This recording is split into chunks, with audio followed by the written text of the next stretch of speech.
नमस्कार, कैसे हैं आप सब? आशा करता हूँ आप लोग बहुत अच्छे होंगे। इस वीडियो में हम बात करेंगे आर्थिक सिद्धांत मतलब इकोनॉमिक थ्योरी। ठीक है? कई सारे लोग मानते हैं कि जो अर्थशास्त्र है वो केवल आर्थिक सिद्धांत बनाता है। तो आर्थिक सिद्धांत बनाए कैसे जाते हैं, हम इस पर बात करेंगे, इसमें बात करेंगे। इसको क्या बोलते हैं? आर्थिक व्यवहार के नियमों का निर्माण मतलब फॉर्मेशन ऑफ इकोनॉमिक लॉज कैसे किया जाता है।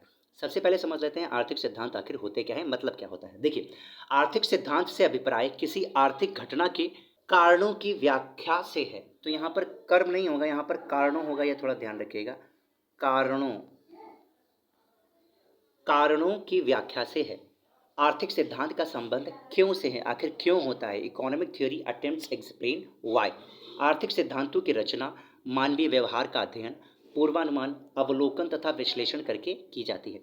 तो आर्थिक सिद्धांतों की जो रचना की जाती है वो मानवीय व्यवहार का अध्ययन मतलब एक उपभोक्ता क्या करता है, क्या सोचता है, किस हिसाब से पैसे खर्चा करता है, साइकोलॉजी उसकी पढ़ी जाती है। क्या मतलब किस हिसाब से खरीद रहा है, किस हिसाब से वो खरीदना चाहता है, उसकी साइकोलॉजी क्या है, ये सब अध्ययन किया जाता है। उसके व्यवहार का अध्ययन किया जाता है।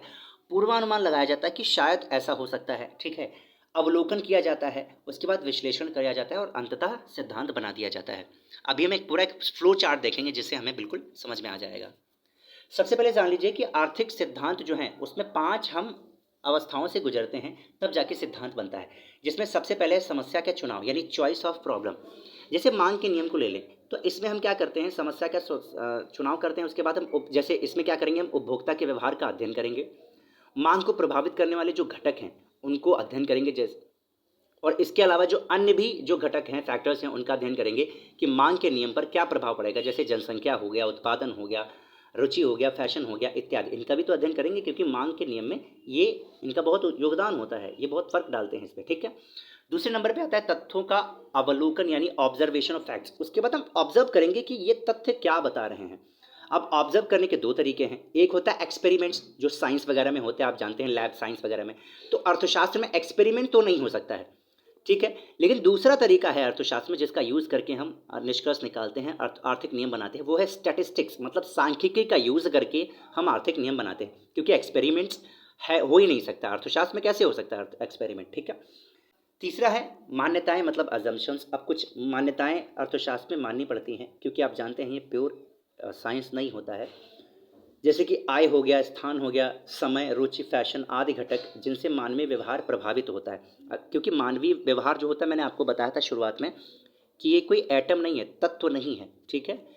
जिसमें कोई विचार या फिर मतलब समझ लीजिए हम लोग मानव हैं, रोबोट नहीं है। ठीक है? तो इसमें इनकी वजह से भी आय कम हुई तब भी परिवर्तन हो जाएगा, मांग में परिवर्तन हो जाएगा। ठीक है? स्थान अगर बदला तब भी आपका परिवर्तन हो जाएगा। मान लीजिए ठंडी के स्थान में गए तो वहाँ पर तो आपको स्वेटर वगैरह ज़्यादा खरीदना पड़ेगा ना, तो उसकी डिमांड बढ़ जाएगी। आप समझ रहे? समय हो गया, समय भी परिवर्तित हो जाता है, तब भी सारी चीज़ परिवर्तित हो जाती है। रुचि हो गया, फैशन हो गया इत्यादि घटक मानवीय व्यवहार को प्रभावित करते हैं। उसके बाद निष्कर्ष मतलब भविष्यवाणी यानी कि कंक्लूजन एंड फॉरकास्टिंग की जाती है और अंततः वेरिफिकेशन मतलब सत्यता की जांच की जाती है और अंततः सिद्धांत बन जाता है वेरिफिकेशन करने के बाद। इसका एक फ्लो चार्ट है, यहाँ पर देखिए। सबसे